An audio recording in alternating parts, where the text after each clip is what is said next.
Hello friends, good morning to all of you friends.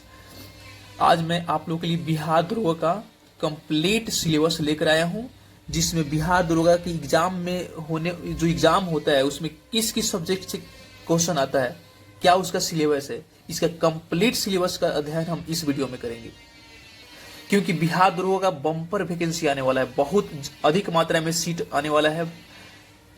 ये आप लोग के लिए बहुत ही सुनहरा मौका है। अगर इस मौका को आप गंवा देते हैं तो पछतावा के सिवा कुछ नहीं मिलने वाला है। तो फ्रेंड्स, आइए हम बिहार दरोगा का जो है कंप्लीट सिलेबस जानते हैं। जब मैं सिलेबस समझा दूंगा, सिलेबस बता दूंगा, तो प्रत्येक सिलेबस वाइज एक एक वीडियो निकालूंगा और वो वीडियो को मैं एक प्ले स्टोर में उसका प्ले स्टोर बनाऊंगा। प्ले स्टोर में डाल करके जो है उसका प्रत्येक का लिंक जो मैं आप लोग के व्हाट्सएप पे, जो है फेसबुक पर, इंस्टाग्राम पर सब मैं शेयर करूंगा, ताकि आप लोगों को हर तरीका से जो है कहीं से भी आप लोग उसका लिंक प्राप्त करके और उसका फायदा उठा सकते हैं। तो फ्रेंड्स, और आपको ये भी पता होना चाहिए कि ये चैनल का नाम है ETV 91 GS अकेडमी। ये ETV 91 GS अकेडमी के नाम से ये चैनल है। अगर आप यूट्यूब में भी जा करके या गूगल में भी जा करके सर्च करते हैं ETV 91 GS अकेडमी, तो मेरे चैनल आपको मिल सकता है। ठीक है, तो फ्रेंड्स आइए आज हम बिहार दरोगा का जो है सिलेबस समझाते हैं। आज से शुरू कर दीजिए, आप लोग पेन और पेपर लेकर बैठ जाइए, एक एक बात का नोट करते जाइए, क्योंकि आप लोग के जीवन के लिए बहुत ही महत्वपूर्ण घटना होने वाला है। ठीक है ना, इस जंग में कम से कम इस जंग में आप लोग कूद जाइए। ठीक है, तो आइए शुरू करते हैं। देखिए, सबसे पहले हम भारत प्राचीन इतिहास के बारे में जानेंगे। जो हमारे एग्जाम में जो पीटी होता है ना, प्रीलिम्स एग्जाम का ये मैं सिलेबस बताया हूं। जो पीटी एग्जाम होता है उसमें प्राचीन भारत में कहां कहां से क्वेश्चन आते हैं वो मैं बता रहा हूं। जैसे प्राचीन भारत में हड़प्पा सभ्यता से क्वेश्चन आता है। हड़प्पा सभ्यता में क्या होता है, तो महत्वपूर्ण स्थल और उसके अवशेष, मतलब कि हड़प्पा सभ्यता में के महत्वपूर्ण स्थल कौन कौन थे और उनमें कौन कौन अवशेष उनसे प्राप्त हुए। ठीक है, तो उसके बारे में हम जानेंगे, उसका जानकारी हमें लेना पड़ता है। ठीक है, अच्छा, उसके बाद है मौर्य वंश। यहाँ पे मौर्य वंश में जो है मौर्य वंश, गुप्त वंश, बौद्ध धर्म, जैन धर्म, इन सारे जो है वंश को, मौर्य वंश को, गुप्त वंश को, ठीक है ना, हमको याद रखना है। मौर्य वंश के बारे में जानकारी बेहतर तरीके से लेना है, गुप्त वंश के बारे में जानकारी लेना है, और बौद्ध धर्म, जैन धर्म के बारे में जानकारी लेना है। ठीक है, राजवंश, ठीक है ना, बहुत महत्वपूर्ण कौन कौन जो राजवंश हुए और उनके उस राजवंश का स्थापक कौन कौन है उसके बारे में उसका याद कर जाना है कि कौन राजवंश के स्थापक कौन थे। ठीक है, और वो अपने कहाँ अपने राजवंश का कहाँ उन्होंने राजधानी बनाई, उसको याद करना है। ठीक है, उसके बाद महत्वपूर्ण विदेशी यात्री, बहुत सारे विदेशी यात्री जो है भी इंडिया में आए। ठीक है ना, इंडिया में भ्रमण किए, तो उनके बारे में, विदेशी यात्री के भी बारे में हमें जानकारी लेना है। ठीक है, उसके बाद हमें मध्यकालीन जो है, यहाँ पे मध्यकालीन भारत के बारे में पढ़ना है। किसके बारे में पढ़ना है, तो मध्यकालीन भारत में हमने प्राचीन इतिहास का सिलेबस बता दिया। मध्यकालीन में क्या क्या पढ़ना है, तो गुलाम वंश पढ़ना है। गुलाम वंश में कुतुबुद्दीन ऐबक, इल्तुतमिश, बलबन, इसके बारे में इनका जीवनी पढ़ना है। इन्होंने अपने जीवन काल में क्या क्या कैसे शासन किया। ठीक है ना, इनका पूरे जीवन वृत्तांत पढ़ना है। ठीक है, उसके बाद खिलजी वंश के बारे में पढ़ना है। खिलजी वंश में अलाउद्दीन खिलजी सब पढ़ना है। तुगलक वंश के बारे में पढ़ना है। तुगलक में मोहम्मद बिन तुगलक, फिरोज शाह तुगलक, ये सब पढ़ना है। उसके बाद मुगल वंश के बारे में पढ़ना है। मुगल वंश के बारे में जहांगीर, शाहजहां, अकबर, ये सब के बारे में पढ़ना है। ठीक है, उसके बाद महत्वपूर्ण विदेशी यात्री के बारे में पढ़ना है। ठीक है, भक्ति आंदोलन, सूफी आंदोलन, ये सब पढ़ना है। ये सारे मध्यकालीन भारत के जो है सिलेबस है। उसके बाद जो है आधुनिक भारत के बारे में हमें जानकारी लेना है। आधुनिक भारत में क्या लेना है जानकारी, तो गवर्नर जनरल पढ़ना है आधुनिक भारत में। वायसराय के बारे में पढ़ना है, कौन कौन गवर्नर जनरल हुए, वायसराय कौन हुए और उनके कार्यकाल क्या है, कितना साल तक उनका कार्यकाल रहा है। ठीक है ना, उसके बाद उनके कार्यकाल एवं घटित महत्वपूर्ण घटनाएं, जो महत्वपूर्ण घटनाएं घटी उनके कार्यकाल में वो घटनाएं पढ़ना है, और उनके द्वारा कौन कौन से महत्वपूर्ण काम किए गए वो सब पढ़ना है हमें आधुनिक भारत में। ठीक है, आधुनिक भारत में हमें कांग्रेस के महत्वपूर्ण अधिवेशन पढ़ना है, महत्वपूर्ण निर्णय पढ़ना है, घटना पढ़ना है, उसके अध्यक्ष कौन हुए वो सब पढ़ना है, ये सब जानकारी लेना है। ठीक है, उसके बाद है सामाजिक धार्मिक सुधार आंदोलन पढ़ना है। आधुनिक भारत में क्या पढ़ना है? सामाजिक आर्थिक धार्मिक सुधार आंदोलन पढ़ना है। ठीक है। 4 नंबर में है ब्रिटिश भू राजस्व व्यवस्था पढ़ना है। उस समय ब्रिटिश जो अंग्रेज थे वो कौन कौन भू राजस्व व्यवस्था जो है स्थापित किए थे, क्या क्या जो है नियम चला रहे थे, वो सारे पढ़ना है इसमें। ठीक है। 1857 का विद्रोह पढ़ना है। क्रांतिकारी, उस समय का क्रांतिकारी संगठन पढ़ना है। ठीक है ना। उसके बाद पढ़ना है हमें 6 नंबर पॉइंट में है, उसके बाद हमें क्या पढ़ना है? असहयोग आंदोलन पढ़ना है। ठीक है ना। जो असहयोग आंदोलन चला था उस असहयोग आंदोलन के बारे में पूरा जानकारी लेना है। सविनय अवज्ञा आंदोलन पढ़ना है। ठीक है ना। ये सब आधुनिक भारत के टॉपिक है। उसके बाद भारत छोड़ो आंदोलन के बारे में पढ़ना है। भारत छोड़ो आंदोलन, और जो है उस समय जो आंदोलन हो रहा था उसके बाद उस समय जो है महत्वपूर्ण कौन कौन महत्वपूर्ण पत्र पत्रिकाएं निकाले गए और पुस्तक का क्या नाम है और उनके लेखक कौन है। ठीक है ना। वो सब महत्वपूर्ण पत्र पत्रिकाएं, पुस्तक और लेखक, वो सब भी याद करना है आधुनिक भारत में। ठीक है। तो हम जो है प्राचीन भारत, मध्यकालीन भारत और आधुनिक भारत तीनों जो है, तीनों का मैं सिलेबस जान गया। अब हम भारत के भूगोल के बारे में जानेंगे कि भारत का भूगोल में हमें क्या क्या पढ़ना होता है। ठीक है। देखिए, भारत के भूगोल में जो है भारत की भौतिक संरचना पढ़ना है। क्या पढ़ना है? भारत की भौतिक संरचना, यानी भारत के जैसे क्षेत्रफल क्या है, भारत की सीमा किस किस देशों से, पड़ोसी देशों से लगता है, भारत का पोजीशन क्या है, भारत किस कटिबंध में, किस देशांतर में, किस अक्षांश में पड़ता है, ये सब पढ़ना। भारत की भौतिक संरचना पढ़ना है। हिमालय पढ़ना है। प्रायद्वीपीय पठार के बारे में पढ़ना है। भारत के द्वीप समूह के बारे में पढ़ना है। ठीक है। उसके बाद अपवाह तंत्र पढ़ना है। अपवाह तंत्र में नदी का उद्गम स्थान पढ़ना है। नदी कहाँ से निकलती है, कहाँ जाकर गिरती है। ठीक है। कहाँ, किस नदी में जाकर मिलती है, उसके कौन कौन सहायक नदी है, क्या कौन कौन बांध बनाए गए हैं, कि सब के बारे में पढ़ना है। उसके बाद एक खनिज के बारे में पढ़ना है। भारत के प्रमुख खनिज उत्पादक राज्य कौन कौन है, कौन खनिज का कौन सा राज्य सबसे ज्यादा उत्पादन करता है। ठीक है। वो सब पढ़ना है। उसके बाद 5 नंबर में है महत्वपूर्ण उद्योग पढ़ना है। महत्वपूर्ण उद्योग कौन कौन है, इनकी क्या स्थिति है, कहाँ पर है, मुख्य कौन कौन उद्योग है इंडिया में लगाए गए हैं और वो कहाँ कहाँ है, किस राज्य में है, किस जगह पे है। ठीक है। वो सब पढ़ना है। उसके बाद है कृषि के बारे में पढ़ना है। कृषि के बारे में क्या है? फसलों का प्रकार पढ़ना है और उसके उत्पादक राज्य पढ़ना है। फसल कितने प्रकार के, कौन कौन फसल है और उसकी बुआई कटाई कब होती है, तथा वो सब फसल ज्यादा, उस फसल का उत्पादन किस राज्य में ज्यादा होता है। ठीक है ना। ये सब पढ़ना है। ये रहा हमारा भारत का जो है भूगोल रहा। लेकिन उसके हमें कुछ विश्व भूगोल भी पढ़ना होता है। विश्व भूगोल की भी कुछ जानकारी लेते हैं। फ्रेंड्स, ये विश्व भूगोल का जो है सिलेबस है बिहार दुर्ग का।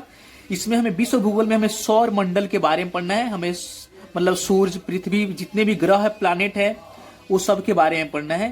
पृथ्वी की गति के बारे में पढ़ना है। पृथ्वी की गति कैसे होती है, रोटेशन, रिवोल्यूशन पढ़ना है मतलब। उसके बाद पृथ्वी के बारे में कुछ जानकारी लेना है। अक्षांश और देशांतर के बारे में पढ़ना है। ठीक है। वायुमंडल के बारे में पढ़ना है। वायुमंडल के संगठन और उसके संरचना के बारे में पढ़ना है। उनके परत के बारे में पढ़ना है। कौन वायुमंडल, मतलब पृथ्वी के ऊपर कौन कौन वायुमंडल परत है। ठीक है। और किसकी मोटाई कितनी है, कौन कौन जो है किस वायुमंडल में हम रहते हैं, किस, ये सब पढ़ना होता है। ठीक है। उसके बाद चट्टान के बारे में पढ़ना है। चट्टान की जानकारी लेना है। चट्टान के प्रकार लेना है। चट्टान कितने प्रकार के होते हैं, चट्टान कौन कौन होते हैं। ठीक है। वो सब पढ़ना है। स्थलाकृतियां के बारे में पढ़ना है। स्थलाकृतियां, विश्व के प्रमुख घास के मैदान पढ़ना है। ठीक है ना। विश्व के प्रमुख जो घास के मैदान है उसके बारे में जानकारी लेना है। उसके बाद है, और वो घास के मैदान किस देश में है, किस राज्य में, हम कहाँ पे, उसका स्थिति कहाँ, पोजीशन कहाँ है, वो घास के मैदान कहाँ पाए जाते हैं, उस बारे में पढ़ना है।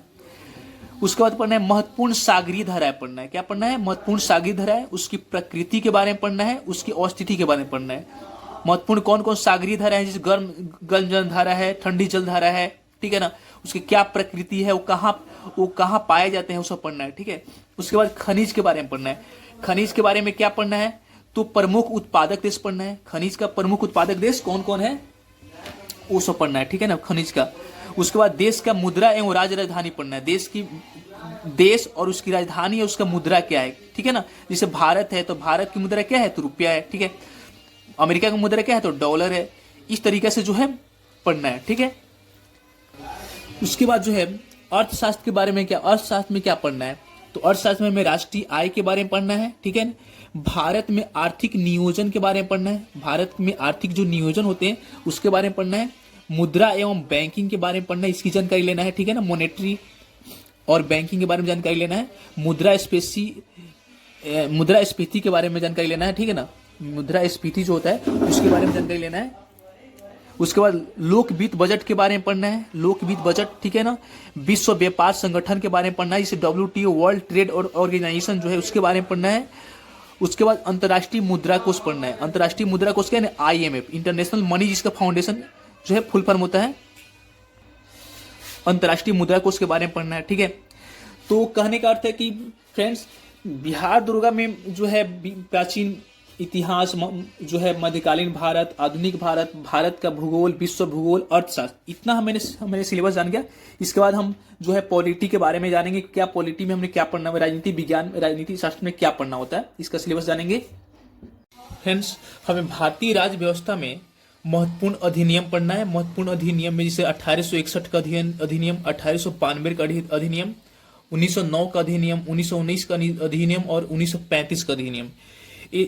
1 2 3 4 5 लगभग 5 महत्वपूर्ण अधिनियम है जो हमें, अगर हम पढ़ लेते हैं तो हमें एग्जाम में जो है कोई क्वेश्चन अधिनियम से रिलेटेड क्वेश्चन नहीं छूट सकता है, ठीक है। उसके बाद हमें पढ़ना है भारत के संविधान निर्माण। भारत का संविधान कैसे निर्माण हुआ, किन किन देशों के संविधान से भारत का संविधान का निर्माण किया गया, किन किन देशों के संविधान का संशोधन अनुच्छेद लिया गया है, ठीक है। भारत के संविधान के निर्माण में क्या योगदान रहा है, ये सब पढ़ना है इसमें, ठीक है। संविधान की प्रस्तावना पढ़ना है। प्रस्तावना को संविधान की आत्मा भी कहा जाता है, तो संविधान की प्रस्तावना के बारे में पढ़ना है। नागरिकता पढ़ना है, ठीक है ना, सिटीजन जो पढ़ना है, नागरिकता के बारे में पढ़ना है। मूल अधिकार पढ़ना है, फंडामेंटल राइट पढ़ना है। राज्य की नीति निर्देशक तत्व पढ़ना है हमें। आपातकालीन प्रावधान पढ़ना है।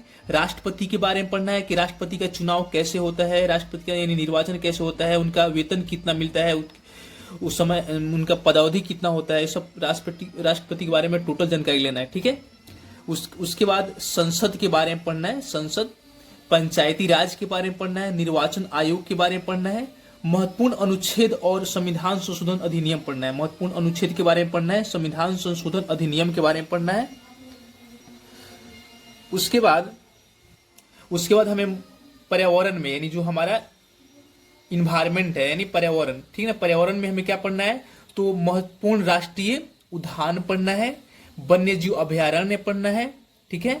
बायोस्फीयर रिजर्व पढ़ना है। पर्यावरण संरक्षण संबंधी जो है महत्वपूर्ण संस्थाएं और समझौते पढ़ना है, ठीक है। उसके बाद जैव विविधता के संबंध में कानूनी प्रयास किए गए, क्या अंतर्राष्ट्रीय प्रयास किया गया और क्या क्या सम्मेलन किया गया, इसके बारे में पढ़ना है हमें। पर्यावरण प्रदूषण में हमें महत्वपूर्ण प्रदूषण तत्व पढ़ना है। कौन कौन पर्यावरण को प्रदूषित कर रहा है, कौन कौन तत्व कारक है, ठीक है ना, पर्यावरण प्रदूषण में, पर्यावरण को प्रदूषण करने में, ठीक है, प्रदूषित करने में, ये सब पढ़ना है। उसके बाद हमें पारिस्थितिकी तंत्र पढ़ना है, इकोसिस्टम जिसको बोलते हैं, और उसके प्रकार पढ़ना है। उसके बाद पोषण पढ़ना है, उसमें क्या है, आहार के बारे में पढ़ना है, आहार श्रृंखला जाल पढ़ना है। पारिस्थितिकी पढ़ना है, ठीक है। पिरामिड पढ़ना है, ऊर्जा प्रवाह पढ़ना है, ठीक है ना। इतना टाइप जो है हमें पारिस्थितिकी तंत्र ये सब पढ़ना है, ठीक है। उसके बाद फ्रेंड्स आइए हम लोग बायोलॉजी में क्या पढ़ना होता है, तो बायोलॉजी में कोशिका के अंग एवं उसके कार्य पढ़ना होता है बायोलॉजी में, ठीक है। पाचन तंत्र पढ़ना है बायोलॉजी में। तंत्रिका तंत्र के बारे में पढ़ना है। रक्त परिसंचरण तंत्र पढ़ना है, जिसको ब्लड सर्कुलेशन बोलते हैं। अंतःस्रावी तंत्र पढ़ना है, यानी जो है इंडोक्राइन ग्लैंड्स जिसको बोलते हैं, ठीक है ना, जो शरीर के अंदर जो हमारा अंतःस्रावी जो तंत्र है उसके बारे में पढ़ना है। पीयूष ग्रंथि के बारे में पढ़ना है। पीयूष ग्रंथि आपको पता होगा, पीयूष ग्रंथि को मास्टर ऑफ ग्लैंड्स कहते हैं। पीयूष ग्रंथि के बारे में पढ़ना है। थायराइड ग्रंथि के बारे में पढ़ना है, जो हमारे गाला में पाया जाता है, ठीक है ना। अधिवृक्क यानी किडनी के बारे में पढ़ना है, ठीक है। उसके बाद पादप के बारे में, यानी पेड़ पौधा के उत्तक के बारे में पढ़ना है। उसका उत्तक किसका बना होता है, ठीक है, उत्तक का निर्माण कैसे होता है। प्रकाश संश्लेषण के बारे में पढ़ना है, यानी फोटोसिंथेसिस जो है। उसके बाद पादप हार्मोन के बारे में पढ़ना है, ठीक है, यानी पेड़ पौधा के हार्मोन के बारे में पढ़ना है। विटामिन में पढ़ना है, तो विटामिन के रासायनिक नाम याद करना है हमें उसकी कमी से क्या होता है, उसके अधिकता से कौन सा रोग होता है, ठीक है ना, ये सब पढ़ना है विटामिन के, ठीक है। उसके बाद जीवाणु, विषाणु, कवक तथा प्रोटोजोआ से होने वाले विभिन्न प्रकार के रोग के बारे में पढ़ना है, ठीक है। उसके बाद फ्रेंड हमें क्या पढ़ना है, तो हमें रसायन विज्ञान में क्या क्या पढ़ना है, ये भी यहाँ ध्यान देंगे। रसायन विज्ञान में हमें परमाणु संरचना पढ़ना है, जिसको एटॉमिक स्ट्रक्चर कहते हैं। तत्वों का वर्गीकरण पढ़ना है, यानी क्लासिफिकेशन ऑफ एलिमेंट्स पढ़ना है, ठीक है। धातु में हमें क्या पढ़ना है, तो महत्वपूर्ण धातु पढ़ना है एवं उसके अयस्क पढ़ना है, यानी कौन से धातु किस अयस्क से प्राप्त होता है उसके बारे में पढ़ना है। धातु की सक्रियता पढ़ना है, ठीक है ना, धातुओं की सक्रियता श्रेणी पढ़ना है, ठीक है। उसके बाद मिश्र धातु पढ़ना है, उसकी घटक पढ़ना है। उसके बाद क्या है, हमें महत्वपूर्ण रासायनिक यौगिक एवं उसकी उपयोग, ठीक है ना, हमें ये पढ़ना है। और कांच के बारे में पढ़ना है, कांच का रंग और मिश्रित पदार्थ, ठीक है ना, कांच कौन कौन मिश्रण से मिल मतलब कौन कौन पदार्थ से मिलकर बनता है, ठीक है ना, और कांच का कहाँ कौन कौन कांच का क्या उपयोग है उसके बारे में पढ़ना है, ठीक है। अब आइए हम भौतिक विज्ञान के बारे में जान। फ्रेंड्स, जो भौतिक विज्ञान है हमारा, जिसको फिजिक्स बोलते हैं, फिजिक्स जो साइंस है, उसमें हमें तरंग के बारे में पढ़ना है। तरंग की गति, ध्वनि, ये सब क्या है, तरंग है। ध्वनि भी हमारा एक प्रकार का तरंग है, ठीक है ना, तो इसके नेचर को पढ़ना है, ठीक है। हमें प्रकाश के बारे में पढ़ना है, प्रकाश के बारे में पढ़ना है।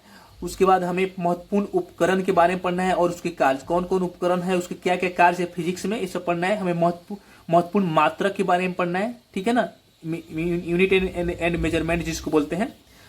उष्मा के बारे में पढ़ना है, हमें विद्युत के बारे में पढ़ना है, कार्य, शक्ति एवं ऊर्जा के बारे में पढ़ना है, ठीक है। उसके बाद हम आइए इस बार मिसलेनियस जो क्वेश्चन है, जिसको समसामयिकी कहते हैं, उसमें हमें क्या पढ़ना है। फ्रेंड्स, ध्यान देंगे, जो हमें बिहार दरोगा है उसमें समसामयिकी यानी मिसलेनियस में क्या क्या मिसलेनियस से क्या क्या क्वेश्चन आते हैं, मतलब कि किस सब्जेक्ट से आते हैं, वो सब हम यहाँ ध्यान देंगे। देखिए, मिसलेनियस से प्रमुख योजनाएं के बारे में क्वेश्चन आता है, भारत सरकार के प्रमुख रिपोर्ट से क्वेश्चन आता है, बजट से क्वेश्चन आता है, आर्थिक सर्वेक्षण से क्वेश्चन आता है। इन सभी टॉपिक को जो है हम गहन स्टडी करेंगे, ठीक है। सूचकांक से क्वेश्चन आता है, महत्वपूर्ण दिवस एवं उसके विषय और थीम से क्वेश्चन आता है, ठीक है, ध्यान देंगे यहाँ पे। उसके बाद सैन्य अभ्यास से क्वेश्चन आता है, कहाँ पर सैन्य अभ्यास किया गया, ठीक है, कौन कौन देश मिलकर सैन्य अभ्यास किया, किस। उसके बाद महत्वपूर्ण मोबाइल ऐप के बारे में पढ़ना है हमें, ठीक है ना, प्रमुख वेब पोर्टल के बारे में पढ़ना है, लोकसभा के मंत्री परिषद के बारे में पढ़ना है, प्रमुख नियुक्तियां पढ़ना है, ठीक है ना, सब करेंट्स है। विभिन्न देशों के राष्ट्राध्यक्ष के बारे में पढ़ना है, उनके निधन पढ़ना है, ठीक है। राज्यों के मुख्यमंत्री और उसके राज्यपाल पढ़ना है, यानी राज्यों के मुख्यमंत्री और राज्य के राज्यपाल कौन है वो पढ़ना है। प्रमुख राष्ट्रीय अंतर्राष्ट्रीय सम्मेलन पढ़ना है, जीआई टैग पढ़ना है, ठीक है ना, जीआई टैग को ग्लोबल इंडेक्स बोलते हैं, ठीक है, ये पढ़ना है जीआई टैग। ये सब करेंट अफेयर्स है। उसके बाद हमें चर्चित पुरस्कार पढ़ना है, जो फेमस पुरस्कार है, जो ज्यादा चर्चा में है, उस पुरस्कार की जानकारी लेना है हमें खेल घटनाक्रम पढ़ना है, खेल घटनाक्रम, ठीक है। हमें क्या पढ़ना है, तो खेल घटनाक्रम पढ़ना है, अन्य समसामयिक घटनाक्रम कुछ पढ़ना है, ठीक है। तो ये रहा ETV 99 GS एकेडमी के थ्रू बिहार दरोगा का कंप्लीट सिलेबस, ठीक है। बिहार दरोगा का कंप्लीट सिलेबस हमने आपको समझा दिया है। अब आपके मन में सवाल होते होंगे कि सर इसका तैयारी कैसे किया जाएगा। तो इसके लिए क्या हुआ कि हम जो है प्रत्येक टॉपिक वाइज जैसे मानते हैं आप मिसलेनियस ही हो गया, ठीक है। जैसे यहाँ पे मिसलेनियस हो गया, मिसलेनियस में प्रमुख योजना, तो हम प्रमुख योजना पर एक वीडियो निकालेंगे। फिर भारत सरकार के प्रमुख रिपोर्ट पर एक, जितने भी टॉपिक मैंने पढ़ा है सब प्रत्येक टॉपिक पर जो है हम एक एक जो है वीडियो निकालेंगे, ठीक है ना। और प्रत्येक प्ले लिस्ट में मैं डाल दूंगा, उसका लिंक मैं सबके व्हाट्सएप पर शेयर कर दूंगा और उसके इंस्टाग्राम फेसबुक पर भी शेयर रहेगा। आप या डायरेक्ट यूट्यूब में सर्च करके भी निकाल सकते हैं। जिसे मानते हैं पर्यावरण हुआ, तो पर्यावरण में महत्वपूर्ण राष्ट्रीय उद्यान, इस पर मेरा एक वीडियो रहेगा जिसमें महत्वपूर्ण राष्ट्रीय उद्यान से रिलेटेड जितने भी सारे एग्जाम में क्वेश्चन आते हैं, बीपीएससी यूपीएससी चाहे कोई भी कॉम्पिटिटिव एग्जाम, वो सारे, चाहे बिहार दरोगा कोई भी कॉम्पिटिटिव एग्जाम, वो सारे एग्जाम के लिए वो जो है काफी लाभदायक होगा, क्योंकि उससे आउट क्वेश्चन नहीं हो सकता है, उसमें सारी के सारी जानकारी दे दी जाएंगे। जिसे मानते हैं वन्य जीव अभ्यारण्य है, तो भारत में जो वन्य जीव अभ्यारण्य है, वो तो वन्य जीव अभ्यारण्य से मैं एक वीडियो निकालूंगा, उसमें वन्य जीव अभ्यारण्य का टोटल कंप्लीट नॉलेज रहेगा उसमें, ठीक है।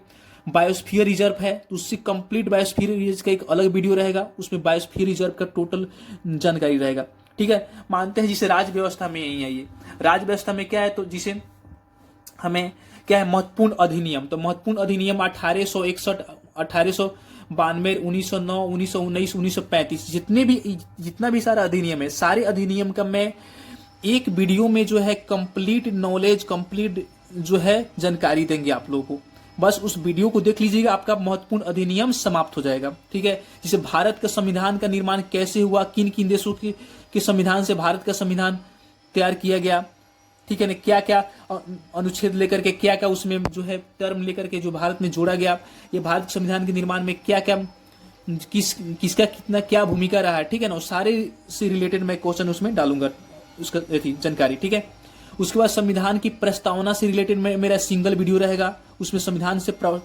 के प्रस्तावना से रिलेटेड जितने भी सारे एग्जाम में क्वेश्चन आते हैं, सारे क्वेश्चन का डाउट उसमें क्लियर हो जाएगा। ठीक है, नागरिकता से हमारा एक वीडियो रहेगा, मूल अधिकार से एक वीडियो रहेगा, राज्य के नीति निर्देशक तत्व से एक वीडियो रहेगा। ठीक है, अगर मानते हैं देखेंगे राज्य के नीति निर्देशक तत्व में अगर जिसको कुछ ज्यादा पढ़ना है तो उसको क्या करेंगे, मैं 2-3 भाग में डिवाइड कर दूंगा और राज्य के नीति निर्देशक तत्व का से एक मैं प्लेलिस्ट बना दूंगा, उसमें उसको ऐड कर दूंगा। आप उसमें जाइएगा, राज्य के प्लेलिस्ट में ओपन कीजिएगा, उसमें राज्य के नीति निर्देशक तत्व पर क्लिक कीजिएगा, आपको उससे रिलेटेड जितने भी सारी जानकारी है सारे वीडियो उसमें आ जाएगा। ठीक है, आपातकालीन से प्रावधान से वीडियो रहेगा, सब प्रत्येक टॉपिक से अलग अलग मेरा वीडियो रहेगा। ठीक है, अब समझ जाइए कि जो है बहुत सारा वीडियो हो जाएगा, तो कहने का अगर सभी वीडियो को आप देख लेते हैं तो आपका बिहार दरोगा में जो है 100% में गारंटी लेता हूं 100% की कि आपका एक भी क्वेश्चन नहीं छूट सकता है। ठीक है, तो उम्मीद करते हैं कि आप सभी को समझ में आया होगा। आप लोग इसका स्क्रीनशॉट भी ले लीजिए या कॉपी में नोट डाउन कर सकते हैं। आप जो है आप वीडियो को जो है स्टॉप करके भी और कॉपी में नोट डाउन कर सकते हैं इसको। तो उम्मीद करते हैं कि आप सभी को बेहतर तरीके से इसका सिलेबस समझ में आया होगा। और आपसे लास्ट मेरा ये रिक्वेस्ट है कि आप अपने फ्रेंड के बीच, अपने दोस्त के बीच, अपने भाई के बीच, अपने रिलेशन में, अपने सिस्टर जो भी है, जो बिहार दरोगा का सपना जिनको है बिहार दरोगा बनना, बिहार दरोगा की तैयारी करना, उसकी रणनीति को समझना, तो जो है मैं उन लोग से रिक्वेस्ट करता हूं कि उन लोगों के पास आप शेयर कीजिए लिंक को, उन लोग को बोलिए सब्सक्राइब करने के लिए, ताकि बिहार दरोगा की तैयारी से रिलेटेड सारे वीडियो का नोटिफिकेशन उन तक पहुंच सके। ठीक है, तो मैं इतना पर विराम करता हूं। जय हिंद, जय इडुटेक विराट।